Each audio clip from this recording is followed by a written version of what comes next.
সমগ্ৰ অসমত 126টা সমষ্টিত আজি নিৰ্বাচনৰ শেষ পৰ্যায় পাইছে।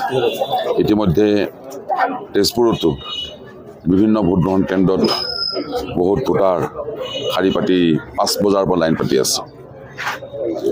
আৰু ভাৰতীয় জনতা পাৰ্টি অসম গণ পৰিষদৰ যিটো মিত্ৰজোঁটত তেজপুৰ সমষ্টিত মোক মনোনীত কৰিছে আৰু মোৰ বিশ্বাস তেজপুৰীয়া ৰাইজে মোক এইবেলিও বিপুল ভোটত জয়যুক্ত কৰিব।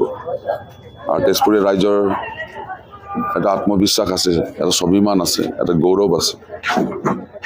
আমি তেজপুৰীয়া আৰু তেজপুৰীয়া মানুহে নিজৰ গোটেই অঞ্চলটোক উন্নতি বিচাৰে আৰু মই তেজপুৰীয়া মানুহক লৈ একেলগে আগন্তুক দিনত তেজপুৰখনক কেনেকৈ আমি আগুৱাই নিব পাৰোঁ, কেনেকৈ উন্নতিৰ পথত নিব পাৰোঁ, এইখিনি আমি চিন্তা কৰি আছোঁ।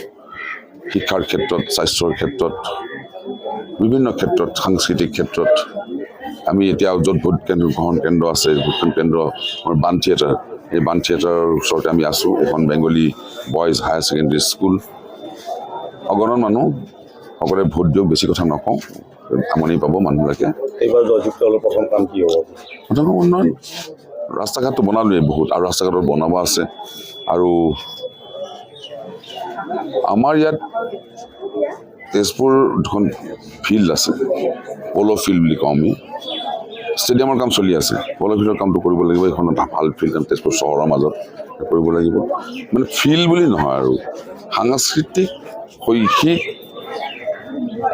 স্বাস্থ্য, এই সকলো ক্ষেত্ৰত আমি কাম কৰি যাব লাগিব।